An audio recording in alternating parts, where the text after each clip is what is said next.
आज आपकी क्लास में हम बताएंगे स्क्वाट टेस्ट के बारे में। कल की क्लास में आपको बताया था हार्वर्ड स्टेप टेस्ट के बारे में, उसका एक क्वेश्चन बताया, उसका कैलकुलेशन बताया। आज हम लोग चर्चा करेंगे स्क्वाट टेस्ट के बारे में। स्क्वाट टेस्ट क्या होता है?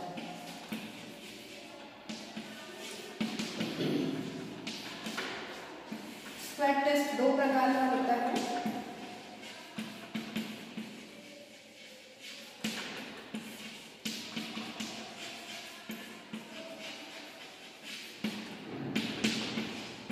पहला है हाफ स्क्वाट और दूसरा है फुल स्क्वाट।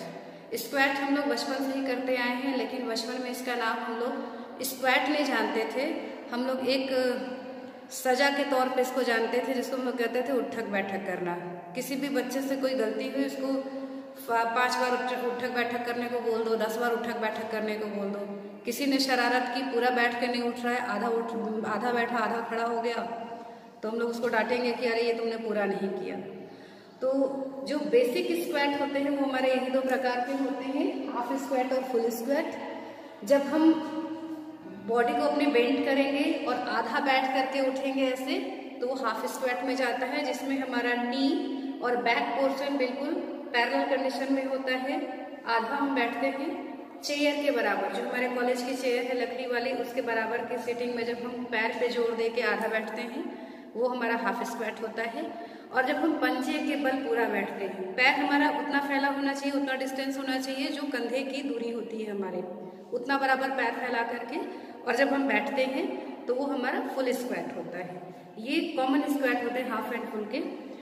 जनरली ये स्क्वाट इसलिए किया जाता है कि जो हमारा लोअर बॉडी है, शरीर का निचला हिस्सा है, उसमें मजबूती आ सके। स्पेशली वो एथलीट्स इसको ज़्यादा करते हैं जिनको वेट लिफ्टिंग करना होता है, क्योंकि वेट लिफ्टिंग करते समय उनको कंधे से लेके कमर पे जोर ज़्यादा देना होता है।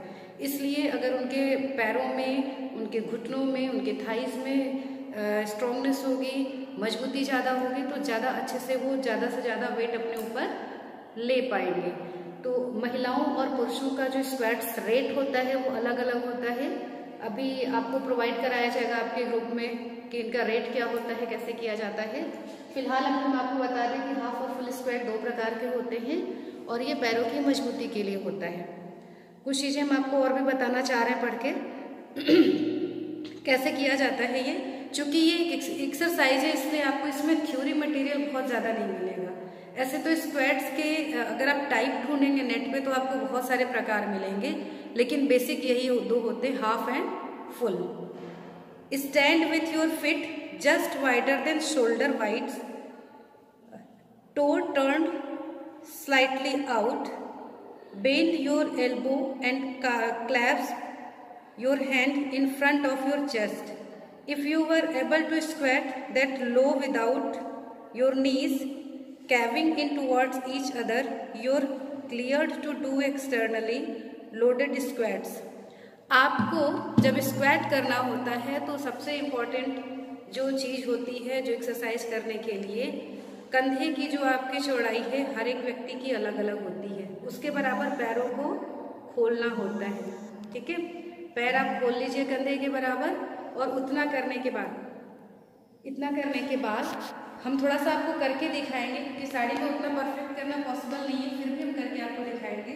कंधे के बराबर अपने पैर को आप खोल लीजिए ऐसे, और पैर खोलने के बाद हाफ स्क्वाट अगर आपको करना है, हाथ की पोजीशन बिल्कुल या तो ऐसे सामने रखिए या फिर कमर पे रखिए, और चेयर की ऊंचाई के बराबर तक आपको धीरे धीरे करके बैठना होता है, एकदम चेयर की ऊंचाई के बराबर। कुछ सेकेंड वहाँ रुकिए, फिर धीरे धीरे धीरे धीरे करके खड़े होइए।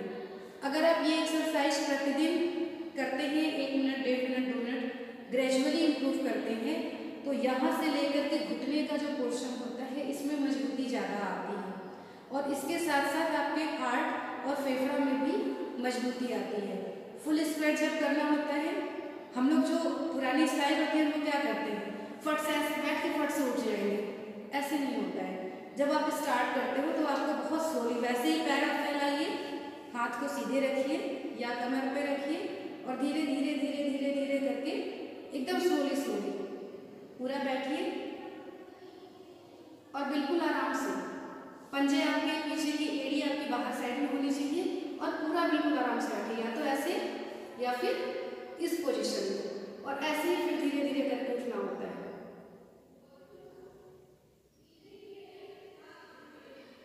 और इस तरीके से जब आप करते हो तो आपके बॉडी के नीचे का जो पोर्शन होता है उसमें मजबूती आती है। शरीर के भार के साथ साथ जो वेट आपको अपने शरीर के ऊपर उठाना होता है उसकी भी क्षमता आपके शरीर में बढ़ती है। ये दो चीज़ है। इसके अलावा जब आप सर्च करेंगे देखेंगे बहुत सारे और भी तरीके होते हैं करने के। जब हम पूरा पूरा पैर बिल्कुल हाथ ऐसे करके करेंगे, इसमें ऐसे बैठेंगे धीरे धीरे करके, धीरे धीरे उठेंगे, पैर एक हवा में हमारा है और ये दोनों पैर से करना पड़ता है। तो इस तरह की जो एक्सरसाइजेज होती हैं वो शरीर की मजबूती के लिए, फेफड़े की मजबूती के लिए, स्पेशली हमारे लोअर बॉडी के मांसपेशियों के लिए और हड्डियों की मजबूती के लिए होती है। तो हम आज आपको यही बताना चाह रहे थे कि स्क्वाट टेस्ट जो होता है वो भी इम्पोर्टेंट होता है, लाभदायक होता है हमारे लिए, और काउंटिंग उसकी जो की जाती है 1 मिनट के अंदर की जाती है।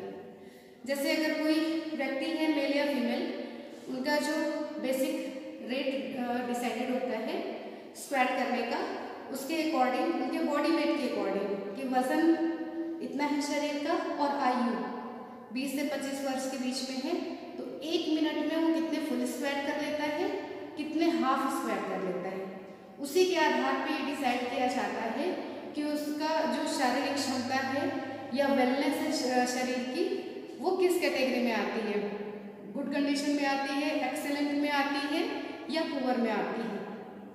इसमें आपको कोई फॉर्मूला नहीं लगाना है, कोई न्यूमेरिकल नहीं सॉल्व करना है। इसमें सिर्फ आपको 1 मिनट में अपने स्क्वाट्स की संख्या को देखना होता है। स्टार्टिंग में जब हम करते हैं तो हम लोग की संख्या बहुत ज़्यादा नहीं हो पाती है, क्योंकि अभी अपने शरीर को स्क्वाट्स के अनुसार हमको ढालना होता है धीरे धीरे करके, क्योंकि 2-3 स्क्वाट भी आप करेंगे तो मांसपेशियों में बहुत ज़्यादा पेन स्टार्ट हो जाता है। लेकिन जब हम इसको नित्य प्रति अपनी एक्सरसाइज में लेकर के आते हैं तो 1 हफ्ता 10 दिन जाते जाते वो कंडीशन आ जाती है कि 1 मिनट में 10 या 12 स्क्वाट हम आराम से कर लेते हैं फुल, और उससे ज़्यादा कर लेते हैं हाफ में। और 1 महीना जाते जाते फिर जो बार बार पेन होता है हमारे मांसपेशियों में वो चीज़ धीरे धीरे खत्म हो जाती है, और 1 मिनट में 20 से 25, 30 से 35 जैसे जैसे स्पीड हमारी बढ़नी शुरू होती है आराम से हम स्क्वाट्स को कर लेते हैं। इसका एक और फायदा हमको मिलता है, जब कभी हमको लंबी दूरी चलनी होती है पैदल या कभी कोई चढ़ाई करनी होती है, अगर हम स्क्वाट्स की एक्सरसाइज लगातार करते हैं वॉकिंग और रनिंग के साथ, तो हमको कभी भी चढ़ाई करने में मांसपेशियों में प्रॉब्लम नहीं आती है या लंबी दूरी तय करने में हमारे पैर थकते नहीं। हम ये भी कह सकते हैं देशी भाषा में कि पैरों में जान लाने के लिए उठक बैठक करना बहुत ज़रूरी होता है। ये हमारी अपनी बोलचाल की भाषा होती है। साइंटिफिकली हम देखें तो स्क्वाट्स हमारे लिए बहुत ज़रूरी है कि हमारे बॉडी की स्ट्रेंथ को बना करके रखें। तो आप बाकी की चीज़ें आपको ग्रुप में प्रोवाइड कर दी जाएंगी। बेसिक ये 2 टाइप्स हैं, और भी जो सब टाइप्स होते हैं वो और उसके पिक्चर्स आपको प्रोवाइड कर दिए जाएंगे, और ये आपके फंक्शनल इंडिकेटर में आते हैं। आपके सिलेबस में फंक्शनल इंडिकेटर में ग्रिप स्ट्रेंथ था, कार्डियो रेस्पिरेटरी फिटनेस था, हार्वर्ड स्टेप टेस्ट था और स्क्वाट टेस्ट था। तो बाकी की 4 चीज़ों पे हमने आपके साथ डिस्कशन किया है, कुछ गूगल मीट के माध्यम से, कुछ क्लास में बच्चे बैठे थे उस समय ऑफलाइन क्लास लेकर के, और कुछ ऑनलाइन आपको प्रोवाइड करा करके। तो ये आपका यहाँ पे कंप्लीट हो रहा है, ठीक है। किसी भी प्रकार की कोई भी क्वेरी होगी, कोई चीज़ नहीं समझ में आ रही है तो आप आराम से बात कर सकते हैं, पूछ सकते हैं। कोई भी प्रॉब्लम होगी तो हम लोग उसको सॉल्व करेंगे। और बेसिक ये आप ध्यान रखिएगा, और बाकी की चीज़ें आपको प्रोवाइड करा दी जाएंगी, ठीक है। Okay, bye.